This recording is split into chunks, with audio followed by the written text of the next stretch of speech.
So, and we're recording. Brett, how are you? We were just chatting beforehand, and fortunately, you calmed me down enough that I didn't throw something at the computer when Facebook had yet another hairball, and YouTube decided that I wasn't subscribed to my channels. So we're talking, and I'm not stressed because I just talked to you. See how I'm very zen at the moment. It is what it is, man. It's acceptance. It's surrender, right? Oh, I tell you. Well, you know what? You have to surrender. Somebody, my friend of mine, said to me, "What this is all about is a psychological or psychiatric term. They call it radical acceptance. It's a fancy way of saying it is what it is, right? Not much you can do about it." And as I was saying to you, when like obviously I do some, I'm not exactly a producer interviewer, but it's kind of neat. You go look at what people do, and it's what's their background, because that's really what I want to hear. There's 100 people talking about root canal files, and interesting, but it's the philosophy of the people behind it. Like when I was talking to Gianluca, who I'd never met, but like, geez, and I'm like an intellectual powerhouse. This is a scary, scary guy.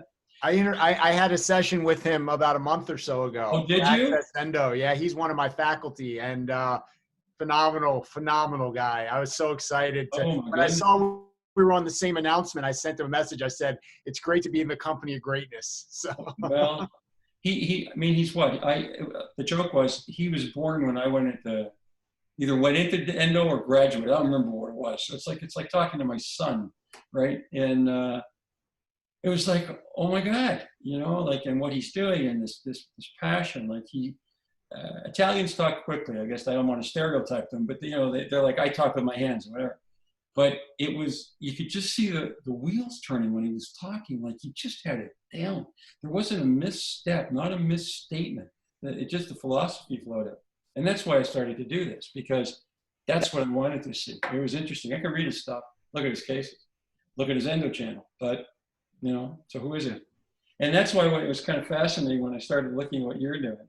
You're an endodontist, extremely well known, but then I started looking at, Access Endo for sure. Obviously the discussions, but the thing is, I said, that jumped out at me was personal growth. So I'm going, wait, is he a life coach or an endodontist? Like, can you be one and the same? I don't know. So it was, and there were a couple, and where was it? There were a couple of the videos that I'm sitting there going, oh my God. And it's, here it is. Okay. The BG behind the IG, the key to suicide prevention. I went, what? And then I suddenly said, wait a minute. Yeah, dentists have one of the highest incidences of suicide in North America, like scarily so. Access to drugs, suicide, and how to manage stress in the office. Second one, part 2, the rise of suicide in dentistry. Part 3, wow. So that doesn't have a lot to do with extirpating pulps, So, and I think what you're looking at is just an overall picture of me at a point, just a couple, I've been on this personal growth journey, but sort of breaking out of the white coat and the confinement of what we think we're supposed to be, and staying in that box, and sort of saying that anything that relates to a doctor being able to live their best professional, but also healthy personal life, I'm into. Yeah. And if it means talking about some difficult topics that most don't want to talk about, I'm fine to do it, because I see the good in it. And the suicide is a big one, and it's such a prevailing problem. And so I was able to, I sort of got on social media, Ken, and I said, if there's anyone out there that will come talk to me so I can share some really good information with my community. And Frank King, the mental health comedian, stepped up. He's actually an accredited Seattle Study Club speaker. He's a phenomenal guy. And he gave me some great information. I did some training. It's called the QPR Institute, Question, Persuade, Refer. And it's a wonderful short training to really help everyone recognize and ask the right questions about suicide. So suicide's a topic I'm very, very passionate about. I actually don't have a personal story around it, myself, family, friends, but certainly within our endo community, it's been an issue within my community at large. And I feel like if there's ways that we can help prevent even one suicide, I mean, that's worth talking about. But I understand the discomfort in that. And one of the pre-chat conversations we were having, Ken, was about discomfort and the idea that we tend to want to stay in a comfort zone. But it's when you push through your discomfort that's when the magic starts to happen. And for me, it's allowed me to open up, share of myself, and really try to help others do the same. Well, so there has to be sort of a, I was going to say come to Jesus moment, but then I'm going to get pushback on that. But there has to be sort of an epiphany time, the penny drops, all that kind of stuff. And, we work, and we make money. And then suddenly you wake up one morning and you look in the mirror and you go, who the hell is that? Like, I don't know that person. And, you're short tempered, you find yourself being snippy and that kind of thing. Or maybe you don't. Maybe you just kind of waft through life and things are good. But that hardly seems to be consistent with our profession. We're in a very controlled environment. We are the controller of that environment. And it becomes very easy to sort of not get unhinged, but to kind of lose perspective. So what was it for you? You did something happen? Was there was? Yeah, there was. It was just sort of it had built for a while. I was lecturing on the road and traveling. I was running my own practice. I was practicing by myself, essentially. I was busy. I was trying to do it all. I wanted to be a great husband, a great father. I wanted to be there for my students. I wanted to be there for my patients. And I forgot about this one guy that I'm supposed to be there for. Yeah. That's this guy. Yeah. And I started in the summer of 18, I started to really feel it. And in fact, I was giving a really big lecture to a really esteemed audience of colleagues, endodontic colleagues. And I had worked really hard on the lecture and was really pleased with how I delivered it. But in one of the slides, I had made sort of a critical error in math and when I was trying to describe what something cost. Right. And when the lecture was over and I started to think about it, I thought to myself, how did I make that big of an error? Like, how did I let that slide by? I had looked at everything so many times, and it started to dawn on me how I was feeling tired. I was feeling sort of flushed out. And what I was trying to figure out was what was happening to me. And so I Googled, what are the symptoms of burnout? And before I got to the OUT, I thought to myself, I'm already in trouble, because if you have to Google that, you're in trouble. And fortunately, I've got a lot of great friends in my life. And one of them in particular, I was confiding in, and he said, you know what? I'm going to this incredible event. I've sort of gotten into the emotional intelligence and the personal growth community, and I think it would really be a great fit for you. And so I went to a conference. My life shifted on a dime. I realized that there, was another way to live, that you could live bigger. You could break through the confines of what you think you should be expecting in your life. And I did emotional intelligence training, Ken, very intensive. They call it leadership training, because the idea is to sort of break through the limiting beliefs that we all have. We learn them as kids. Sometimes before we can even speak, we're learning about limitations that we paint on ourselves. And when you can sort of recognize where you're maybe holding scars and protecting yourself and covering yourself up to the point that you can't even see who you are, and then you start to strip those away and you start to realize who you are inside and what you really want out of this life. And in the course of those trainings, I started to really wake up, and I felt like I had always felt like I wanted to do more. I wanted to contribute more, but I didn't know how to do that outside of my endodontic practice. And this experience of sort of getting to a point where I was sort of a little afraid of, like, how do I go on for another 20 years when I'm starting to dread what I'm doing? And it all shifted for me, and I've done a lot of hard work. What it really comes down to is healing, finding a way to go so deep inside to where you've been hurt and heal. And it's amazing what it can do for your disposition and your ability to, I guess, in the most simplest terms, is if you can really bring your authentic, true self to the table, you give others permission to do the same. And so that's become sort of my mantra.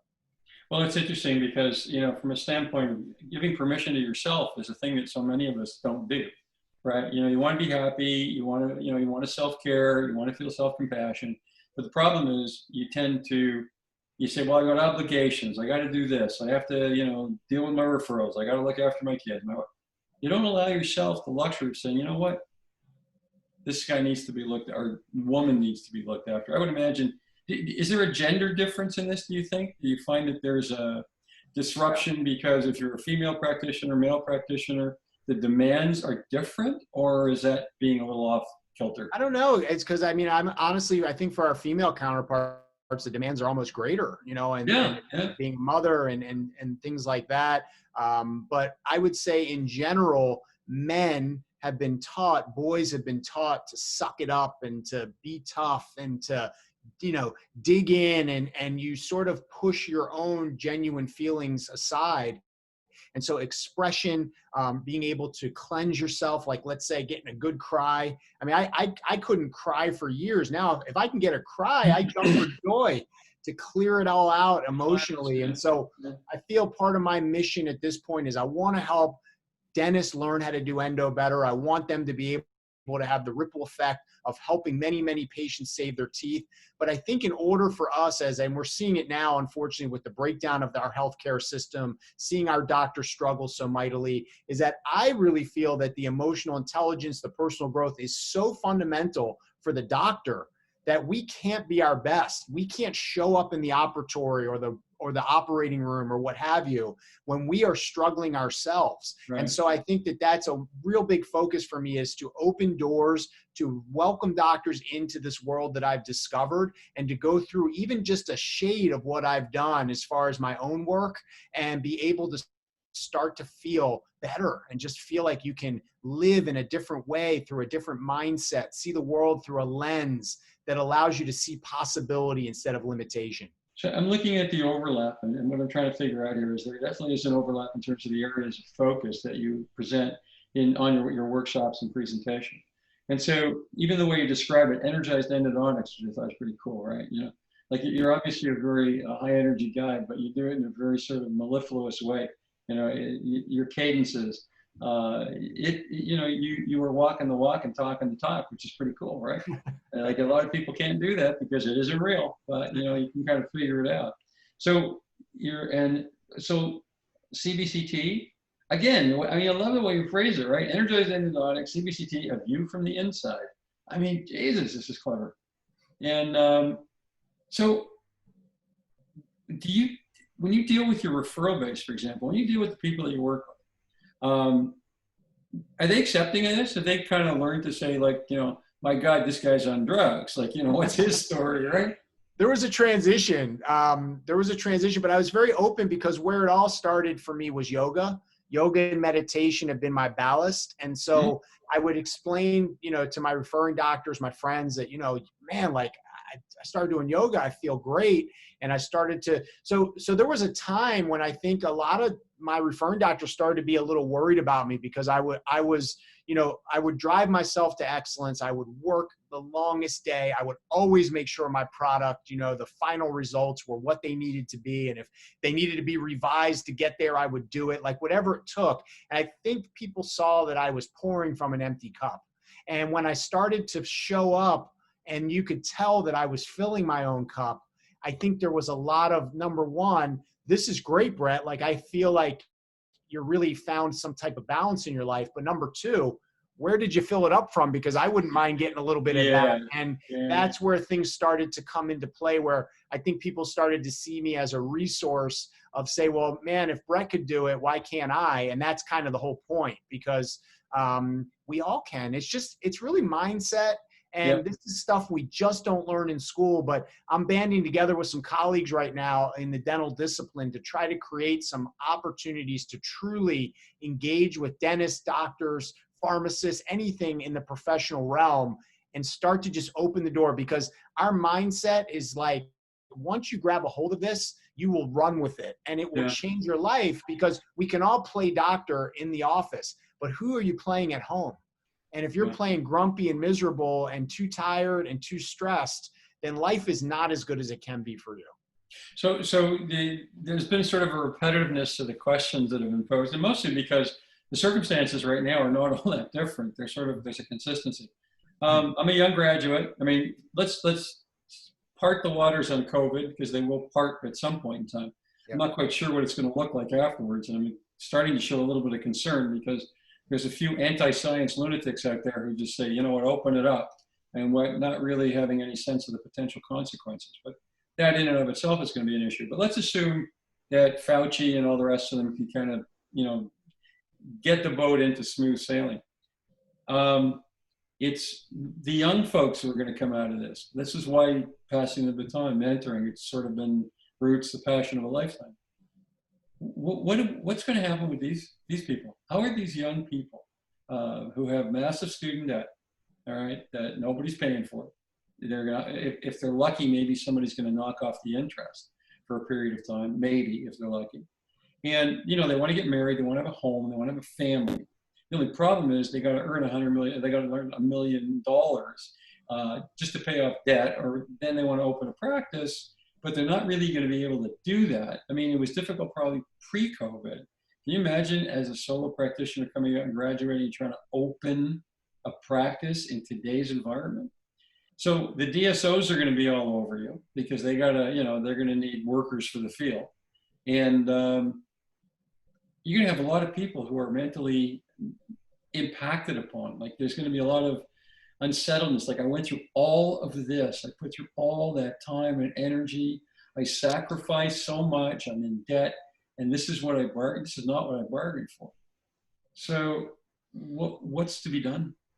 Well, it took my breath away. You know, it's just, it's a tough situation. I think number one, first and foremost, expectations can be a brutal thing. And I think proper expectations are going to be the most important thing, because the lifestyle that they may have dreamed of having maybe was achievable in the past probably isn't achievable.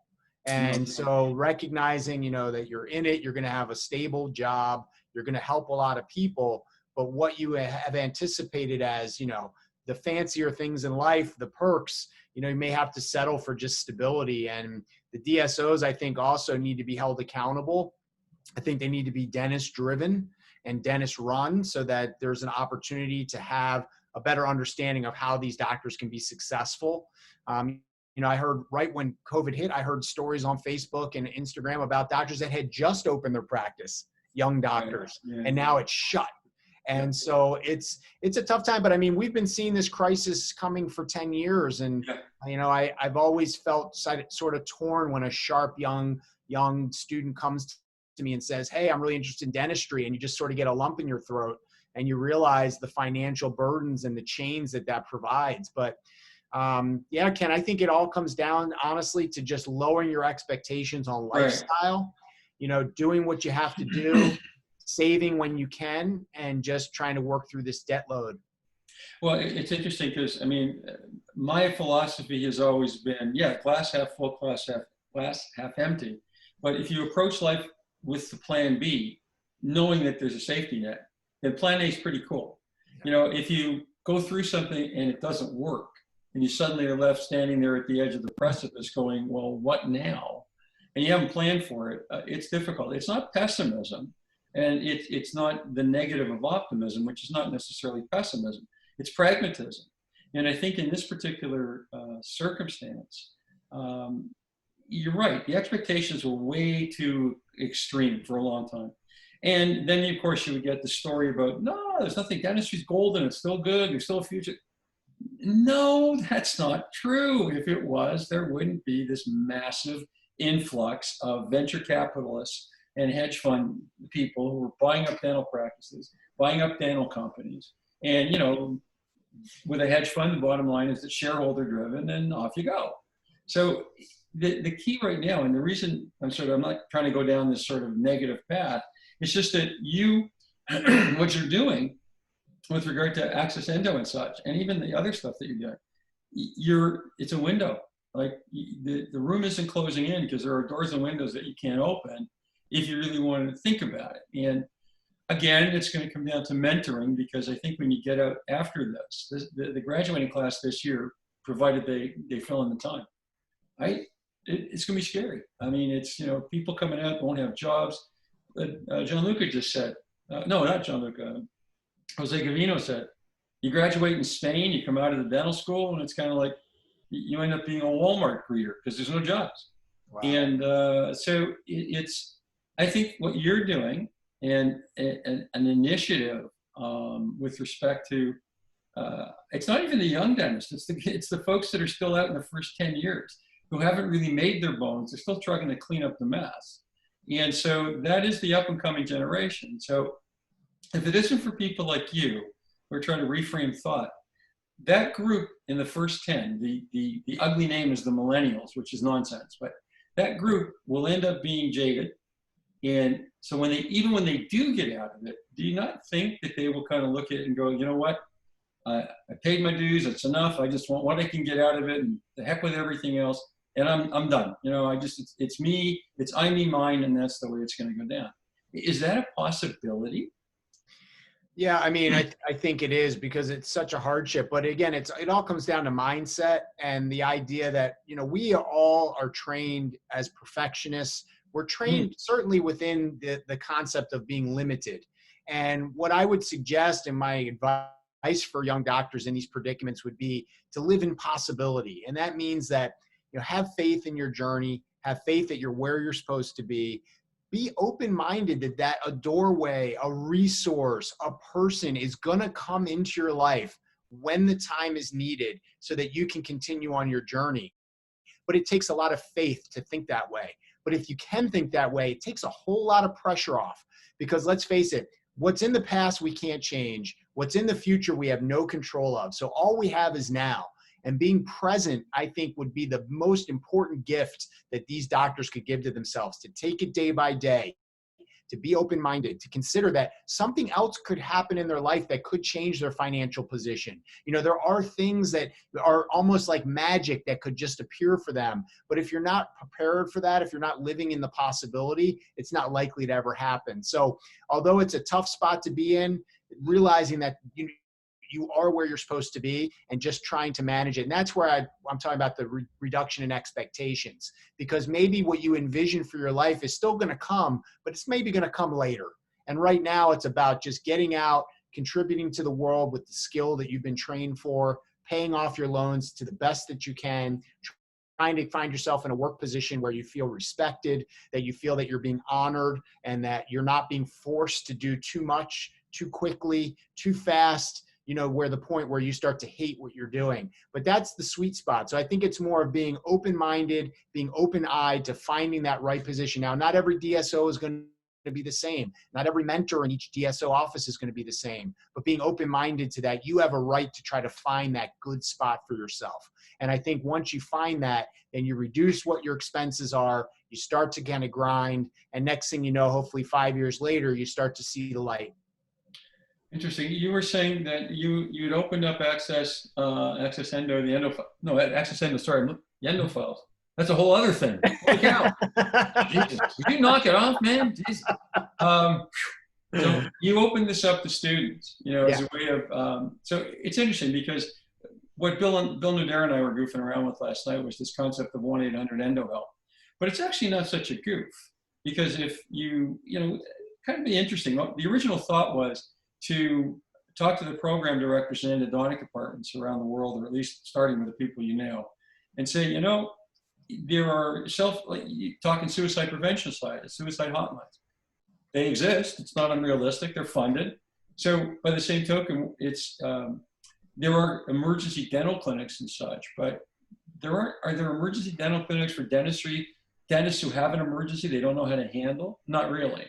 So they either do something that, you know, they either do it and maybe it works out, or they do it and it doesn't. But the thought was, in the same way that you're talking about younger dentists, maybe younger dentists would benefit as part of their program, actually learning to do outreach above and beyond going into a satellite clinic and doing some amalgams on sort of underprivileged people, but actually being a resource for dentists in the community so that they now learn how to talk to dentists, right? Granted, you're not a graduate, but you're in, for example, a postdoc program, you've got an undergrad program. And it's a way of bonding to the community, which is why I got it, you know, coaching, collaboration, and community. Because it is collaborative. It may sound airy-fairy, but so there are a lot of things that do that. Fred Barnett, for example, connected with a nun in Philadelphia. They got massive funding, and they set up dental clinics for the homeless in the streets of Philadelphia. Beautiful. Like, so seriously, you know? So again, it's like anything else. Impossible is nothing. And if you believe that, you know, if you have faith, and I'm not talking religious faith, but if you have a belief in yourself, whatever. So in the context of what you're doing, I kind of wonder whether this isn't something that belongs on the curriculum of dental schools. because they don't teach practice management. That's why everybody gets in such serious trouble. And, things like office design, practice management, like it's never on the curriculum. And yet it's such an integral scenario when you graduate. You're at the mercy of wolves when you graduate, or you used to be. So have you ever thought of maybe presenting this program online, or however it's done, to universities, to graduate departments, as a consideration for how they can add a dimension to their students? Yeah, that's definitely something I'd like to do. That's on my list. I find that it's there's so many things I'm involved with, because I want to maximize every day. I want to contribute as much as I can. But yes, absolutely. In fact, what we're trying to do is develop this curriculum. As I mentioned, I have a couple other dentists, both general dentists, one who's younger in his career, and then another doctor, Dr. Judy Pensky, who's just retired.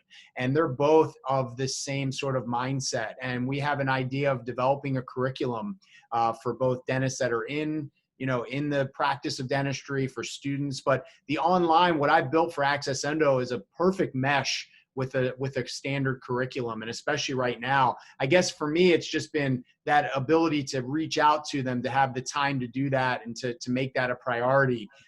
So that's something I would really like to do, because as you mentioned, it's the things we don't learn in school that we somehow seem to need the most. Right. So we don't learn endo, but endo would be a great way for a young dentist to get out of some debt. We have stress management that starts while we're in school, but no one talks about it. Right. All these different things. We need to learn how to run a business and what quarterly taxes look like. No one talks about it. So, Exactly. so I appreciate that. That's very inspiring for me to sort of push through with that, Ken, and to reach out. I'm sorry, I interrupted you. I apologize, because you basically, in essence, you started doing that. You've got student bundles for that. Let me go back on the screen. I'm sorry, I don't mean to be looking away from it. Coaching, collaboration, and community, and then a more expansive discussion of what that means. You've already set it up online for the students. Is that, I was going to say marketable, that sounds ugly, but is that something that can be presented to alumni groups, faculty, and say, look, you have these fancy nights, you award yourself and you do this and that and the other. That's all great, wonderful. I think that's cool. But instead of a plaque that costs $150, take a piece of paper and use that money. That's 15 bundles if you look at it, again, scales of economy. So I'm looking at your faculty. So the faculty list is great. And wow. add Cliff Ruddle starting tomorrow, because we have a program together tomorrow. So no way. Yeah, and I'd like to add you there too, Ken. We've talked about that. I'm on. You got, Let me see, you've got this gentleman, John Alleman, is a health coach. Yep. And he is nutrition, yoga. So yeah, I mean, lifestyle and health are inextricably connected. And it doesn't good to feel positive if you're morbidly obese and you have type 2 diabetes. Richie's in. Look at this. Richie's here. Richie. Luis, and this is a fellow from Madrid. John Luis Brand is he's out of London. He's out of London? Yeah. He's a big guy on Instagram. Okay. And so you brought Alyssa Glasser is a certified holistic health. Lovely. Yep. Christian Pavel, another dentist and yoga instructor. I don't like the way he's doing that. I would break every bone in my body if I had to do that. That's my main man. Right he's your guy? He's your instructor? He's my guy, yeah. He's the guy I was telling I'm teaming up with to create this new curriculum. So you photoshopped out all the wires. Is that what you're saying? And you can't imagine what this guy can do. And the mindset expert. So yeah. Okay. How do you well, I guess it's like anything else. It's not a university program. It's a transformational coach. Wow. Just a few people, right? Yeah, and then if you keep scrolling down, you'll see some really talented endodontists from around the world. Dr. Mehdi Rahimi from Australia. Dr. Krina Patel also from England. Dr. Reza Farshay, Gianluca Platino's on there. And I've got continuing to add, having this quarantine times that allowed me to add a lot of the content. So right now there's over 40 hours of CE on Access Endo, and it is CE bearing. I have PACE AGD providership, so you do get actual CE credits for the program. So Dr. Tadros comes to, I don't know him, but I know of him. So for example, his involvement in this particular program would be what? How would he address, as an endodontist, how does he focus or factor into your faculty? We did a beautiful session on pediatric endodontics, and he has a big focus in his practice, partly hospital-based, partly in his private practice, where he treats a tremendous number of children. So Okay. we did a great program on pediatric endodontics. It was an interactive webinar. Now members would watch the video and then take a quiz to earn the CE credit. So Dr. Tadros, that was just very recent that we did that. We had like 400 or 500 people on the Zoom webinar. So it was really phenomenal. Yeah. And then it gets transitioned into the Access Endo profile. So that's how I've been doing it, trying to draw more, especially in this quarantine time, trying to give a lot of free CE. Like for instance, my program with Dr. Ruddle tomorrow is free. You get a CE credit. So that's kind of the mode I've been doing, is to be able to provide education, do it in a way that it's accessible, and then hope that some of those people will want to take advantage of the Access Endo program. So the program, like, I'm a behind the scenes kind of guy. I mean, I love the production, the production values, what the producers do, set design, direction. Like, this looks pretty serious. I mean, this isn't just like what I'm doing right now with a goofy Zoom that doesn't connect. It's a lot of, John Ferrera, like, what is that guy? He's familiar. He's Toronto based. Is he really? Yeah. Yeah. He's an expert. Wonderful guy. Wonderful guy. You might have crossed paths. Interesting. Yeah. Well, I have a friend who's in the bit, like, that's his bit, their social media. They do it for big corporations. Interesting. Interesting. So essentially, it's a Zoom, but do you establish the quality of the camera, the audio? Do you set this all up so that the production values are consistent? Yeah, so the collaborative sessions, just by nature, are mostly Zoom based, but the actual foundational instructional videos are all professionally filmed. So I have, for instance, my clinical simulation videos are 3 cameras: a camera on me, a camera on the true dentiform. So we use the True Jaws that I'm sure you've seen, and then the camera through the microscope. So it flows in and out of the microscope. So you can see, for instance, if I place the rubber dam, adjust the flap. So I've covered pretty much all the topics. Then the lecture modules are really cool because the slide will be on the screen, but then I'll step through the slide and be talking to you and be able to. Excuse me? Whoa, back up here. Yeah. I've seen that you do that? Where you actually walk through the screen? Wow. Yeah, so basically they film me giving the lecture on a green screen, and then they combine my slides, and then it's amazing. I was lucky to team up with a great videographer that helped me. And then I have a lot of live clinical cases on there, also multiple camera. So try to give a lot of different perspectives, engaging the audience. And the best part of this program is that every video is sort of, it's in a very consumable format, 10 minutes, 20 minutes on the instructional videos at the most. The collaborative sessions are typically an hour. Some of them have been a little bit longer. And so you can start and stop whenever you want, pick back up. And then the best part is the second you pass that quiz, your CE certificate just pops right up on the screen. And you can just print it right out. So did you, obviously you didn't code it, but you had if you're doing that, it must be a pretty sophisticated web team behind you that did all that work. Yeah, I've got a great admin who's really very multi-talented, who's been able to, I came to him one day it was just a dream, Ken. I mean, I had actually dreamed about, I lectured in Dubai in 2012. And at the end of my lecture, I had 50 doctors waiting to ask me a question. And I stood there and answered every single question till they were gone. I was wearing a gray suit. I'll never forget it, a light gray suit. And at the end, I had sweat through the entire suit as though it was like I had played basketball. And I said to myself, these doctors are so desperately hungry for this information. I've got to put it online. That was 2012. Right. So I would just be like, but I can't. I don't have time. I don't have the energy. I don't know how I would do it. I can't. And then after I did all this training and I started to break through and be like, you know what? You only live once. I can. And I just took the first steps, and then the second step and the third step, and piece by piece, it came together. And once I launched it, it was as though I had climbed my own Mount Everest. And what I like to say to doctors, because I feel like this was me I mean, look, I just turned 45. So all of what I'm describing happened after my 43rd birthday. So I've been at this a while, and it's like, it was as though I had climbed that mountain. You know, you climbed it, Ken, you know what it feels like. You climb that mountain, you're an endodontist. I mean, how many people accomplish something like that? And I was just limited by thinking that that was my only mountain. Right. And Right. my mind started to open to say, wait a minute, are there other mountains out there? Yeah. Like, could I take my step by step like I did to become an endodontist and do something else? And this was one of those moments for me, and it will define the rest of my life, because now I feel like I can do it. I can make something happen out of thin air. And that's what I mean about living in possibility for these younger, you know, dentists that we're talking about, these students, is that just stick with it day by day, but be open to possibility of what else might pop up, and recognize that maybe you have other mountains too. Yeah. Well, so when you do the metrics on this particular, they have to take all of the modules. Is there like a whatever they want? Yeah, so I didn't know how to do it, right? I considered a lot of options. I landed on a membership subscription because I didn't want it to be like this high-end course, which I think it probably would have had merits to be, you know, maybe like lifetime access or what have you. The goal was twofold. This was a passion project, but it was also a service project. I wanted to bring accessible, high-end endo education to all dentists everywhere, as long as you had internet.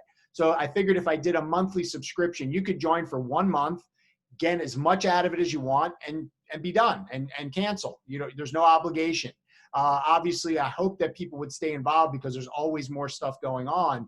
So that's what I landed on, was the monthly subscription. So if you get in there, you pay $79 and you want to jam through all 40 hours of CE, amazing. You did it.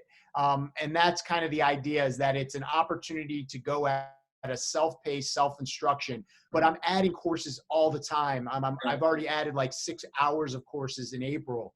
And so I'm continuing to engage with amazing colleagues. And that's where the collaboration and community come in, is that probably the biggest surprise, pleasant surprise, was just how willing my colleagues from around the world have been willing to join me and collaborate and contribute to it. And you can see by that faculty list, which is ever growing, and I want to get you on there, Ken, but it's just an amazing opportunity. And well, like for instance, Gianluca and I had never met, and we did this session. It was about an hour and a half. It was 1.5 CE credits. I mean, the next step, we were talking about getting together at AAE. I mean, I've made so many beautiful friends doing this passion project, which serves. It's just all good. It's a beautiful thing. Passing the baton, my brother. Passing the baton. There you go.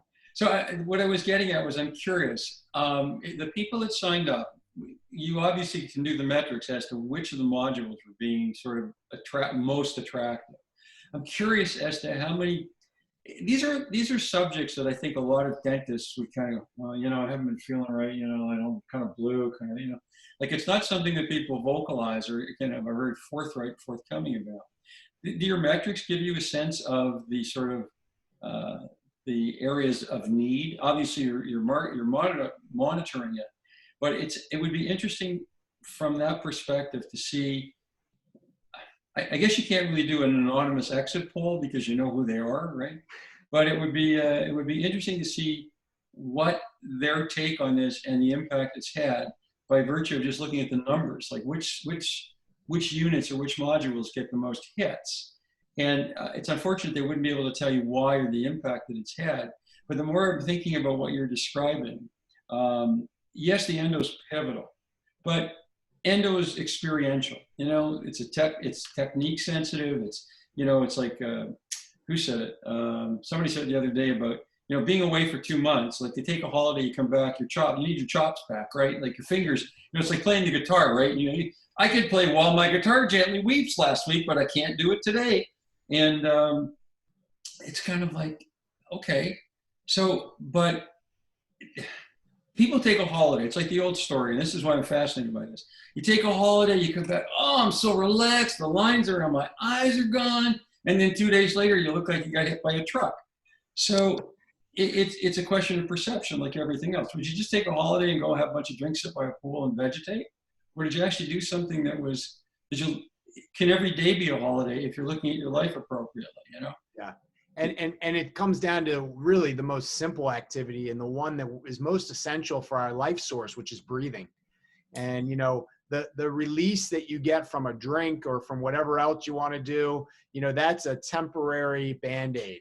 But what you can gain from simply sitting and doing some deep breathing is sustainable. It's accessible all the time, even in the midst of trying to find MB2 and feeling frustrated, and just a couple deep breaths can center you again. So that's all incorporated here. But to answer your question metrically, I find that most of the doctors dabble in the personal growth, but they really come for the endo.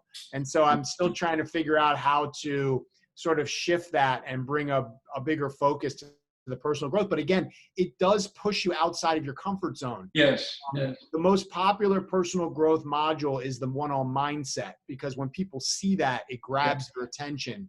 But I'm still trying to figure out, you know, there's one on self-love in there that's probably the most powerful, you know, and it's all about just, man, we take care of everyone else. We are so passionately concerned with everyone's well-being and are they okay and do they, and man, we just hammer ourselves to death. We just beat ourselves down.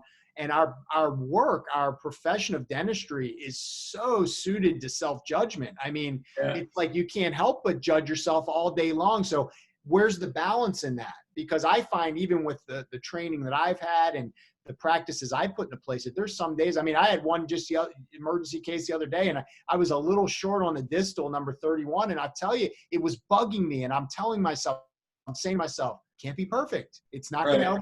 And so I'm using the tools, but I'm thinking like, that's me having a lot of training and experience. Think about someone a couple years out of school and what that means to the rest of their day and their night and their stress and that fight or flight. I've got a wonderful module in there by Dr. Judy Penske. It's called Activating Your Parasympathetic Nervous System. Right. It takes you through this little sequence to activate, you know, all the good stuff in our world and our bodies comes out of our gut. You know, and that's the rest, digest, relax. And so if you don't give an opportunity for that gut to release that, we're just like this all the time. And so I'm sorry to interrupt. That's the 5, 4, 3, 2, 1 paradigm, where 5 things you can see, touch, feel, hear, and you kind of center yourself that way. I was laughing because this is Aura. I don't know if you can see this, but this is, I live by, it's an app on my iPhone. It's called Aura. And basically every time if you just sit in a car and somebody just cut you off and you're sitting there and you're stewing, Aura basically, it says to you, "Hi, Ken, how are you feeling? Would you like to share your emotions?" And that's so great. This little insane thing is sitting here, "Get it under control, Ken, calm down. How are you feeling?" And you know what? For people to think that it's, I don't know, it's like, it's a thing, it's girly or whatever they want to call some stupid thing. Far from it. I mean, far from it. It's, the parasympathetic nervous system can either be a friend or an enemy. And if we don't handle it properly, it can be a vicious enemy, because it's the thing that's going to keep us boiling in adrenaline, and, you're going to get the shakes and you don't realize it. And it's,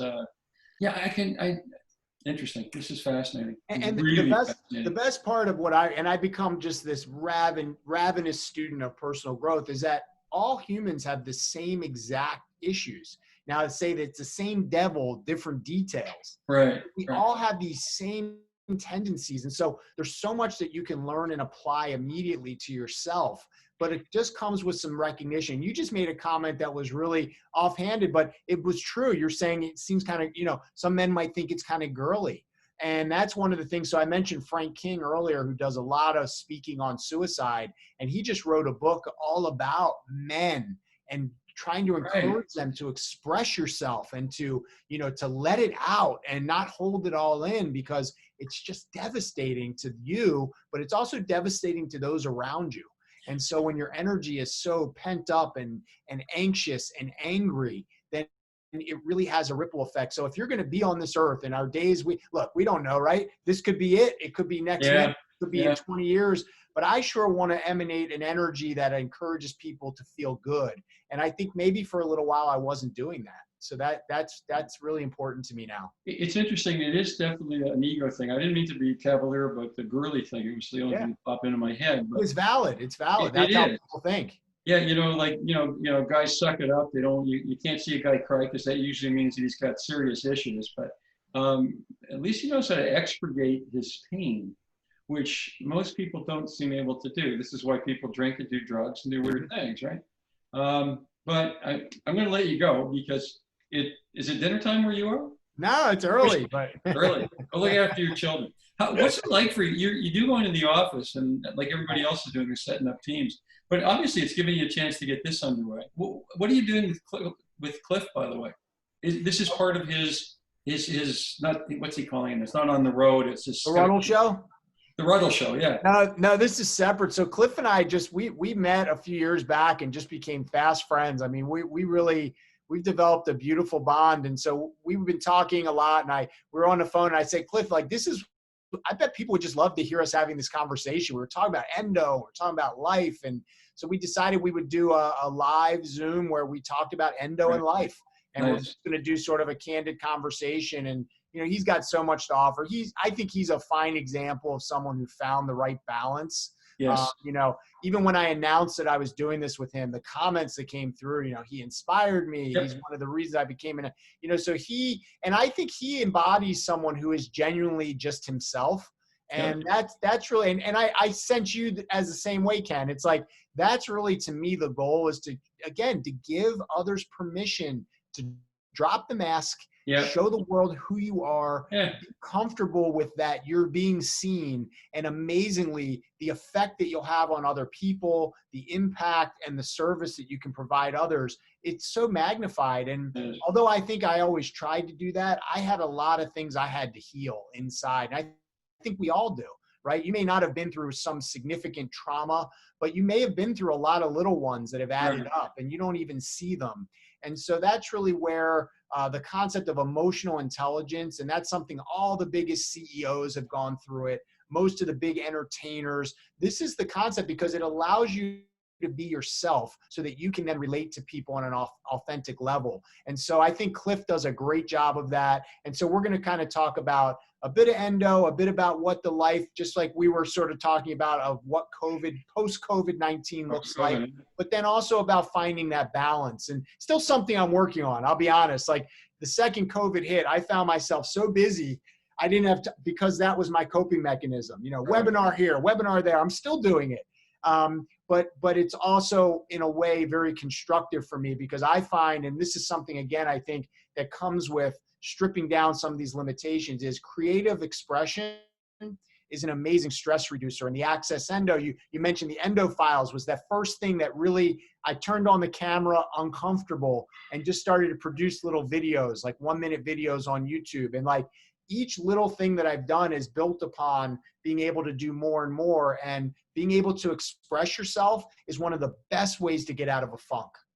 Well, it's interesting. I'm watching you. You've learned how to talk on camera. I still haven't, because I tend to get distracted. I look at this and start playing with your hands, which looks ridiculous in a camera like this because there's no depth. But in and of itself, just kind of centering yourself to do something like this, to educate, it's a lot more difficult than standing in front of a podium and waving your laser pointer around. So everything comes with its own new set of rules and whatnot. But you did say something that actually is very striking. I think, in my opinion, you know, that's the caveat, is that most people think that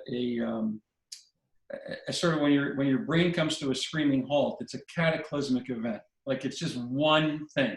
You know, you walk into a door, boom, you break your nose. That's the emotional whatever. That's your crack up. Okay, let's call it what it is. But that's hardly true, because most of the things in life are cumulative stress. We don't really realize. It's like, you know, it's like taking a notch out of whittling something down. Eventually, it's going to break. And I think that one of the things that, as a clinician, a professional, we feel we need to set ourselves at a higher standard, right? Because we're healers, oral physicians, right? We're not allowed to, you know, I guess there are those who don't, but theoretically, you're the alpha in that room for the patient, for the team members. And so if something goes wrong, you got to be cool. Like, you know, you're not going to start throwing stuff at your assistant if something goes on and goes wild, because that don't look so good.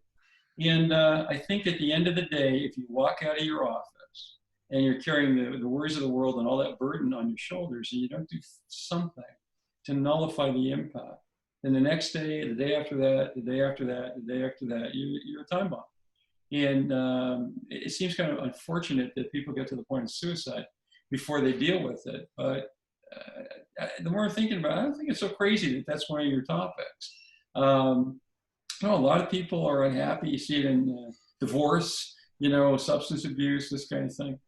So I applaud you. That's like pretty amazing. Of all the things that a dentist would think of doing, being a life coach or being involved in creation of community, it's almost antithetical to what we do. We're so insular that it's very hard to get together as groups. You got drinking buddies, guys you remember from school, but you're going to sit down and sort of commiserate with them on a regular basis?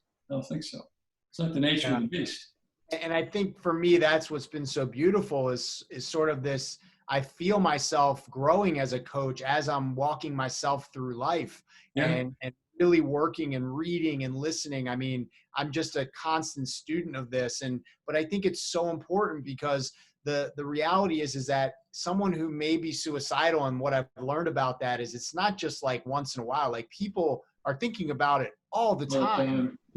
And they don't know any differently as far as necessarily other solutions. And this is not stuff we learned at school. The stuff we're talking about today are not things we learned from our parents. This is something that you have to almost dive into. So I want to just be an example of someone who it really helped and really helped to turn a page. And I feel very committed to helping others to adopt some of these very simple things that apply to every human. It doesn't matter what language, what race, what ethnicity, where you live in the world. We all internalize things and it affects us in very much the same ways. And so if you just open your mind to some of these new practices, the whole world opens up for you. And that's really what it's about. So, I didn't come on here expecting to talk necessarily about this, but I commend you and acknowledge you for recognizing that this is probably the most important thing we could have talked about today. It absolutely is. I mean, I'm not dismissive of the fact that I'm irrigation and endophiles and whether you use bioceramic or whatever. But you know what? That'll always be there. You're always going to find that. It's going to be, it's a flat line. I mean, yes, it'll introduce instead of it being blue or yellow, it'll be chartreuse. We have the new chartreuse file of the month. But that's not reality. That's not what we're facing. There's an upheaval coming. And it isn't like, it's not like there's a tornado or a storm on the horizon. It's a reality that we're all going to have to face. And it's an unknown. So the best way to deal with an unknown is with being upbeat and positive about the fact that you have the resources. I'm going to share a story before we go because this was pre-COVID. So this was at the Chicago Midwinter Dental Meeting just in February. And I really, even as I continue to push myself to grow into this type of person and who I want to be to our community specifically. So I had a really beautiful attendance at a full day lecture. And I thought, you know what, I'm going to just go for it. And so I started the day off with a sound vibration Tibetan bells meditation. I had look at you. And I said, okay, everyone, just be open-minded. We're all going to start. And so I watched and I had one eye open as they were doing it, watching. And, for the most part, I was really encouraged by how many people took part in it. And then we came back from the lunch break and I had another one and we started the session off. And this time I opened my eyes and every eyeball was closed. They were accepting it. They were receiving it. And I incorporated a lot more of the personal growth into my endo course. And I did it in such a different way than I had done it before, because before, to be honest, I was a little afraid, right? I didn't want to push people away, or I was telling myself a story that they would or wouldn't like it. This time I just said, this is who I am and I want to share it. And it was so beautiful, Ken. And I mean, so I think there's a big place for this. Like if you come to an endo lecture, that you're going to get this also all tied in together. And it really works because there's so much apprehension and anxiety about performing endo that you need these skills to really do that. So that I feel like the mix and the merge of these two topics is really so perfect for success. Well, I was going to say, I'll let you go, but Cliff, I just been thinking of Cliff.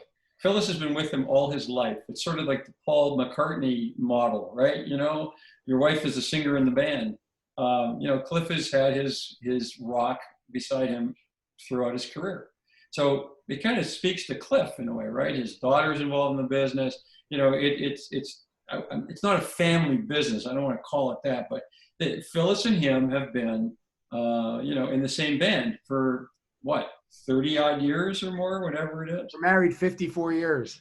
54 I years. asked them this morning. I was on with both of them this morning. 54 years. Holy cow. And they were kissing each other, and they were loving each other up. It's really something to see. Success story. It is. It's amazing and reflective of why people say to you that he really changed their perspective on practice. You know, he was always a mentor. And he's always been. I don't mean this in the craziest way. I don't know what a better word. He's always been evangelical about ended up. You know, it is a fabric of life to him. He lives that ethos. It matters to him. He was always experimenting, much like you're describing. So yeah, we got some good people in our profession, my friend. Sure do, man. You're definitely one of them. You're one of them. But we've talked a couple times now, but this is the first real meeting. And I'm so grateful to know you, and Appreciate this that. has been a pleasure. I want to invite you to contribute with me on Access Endo, and That was great. Love it. we can find a real sweet spot for us for that. I would welcome that. It would be great. And listen, to be congratulated is kind of mundane, but this is a remarkable aggregation both of thought and effort. I don't think people realize how much effort goes into producing things like this. It's onerous at best. And but congratulations. You have a good night. Take care of yourself. Thank you, Ken. Appreciate you having me on. Thank you so much. Take care, Brett. Be good. Bye. Bye-bye.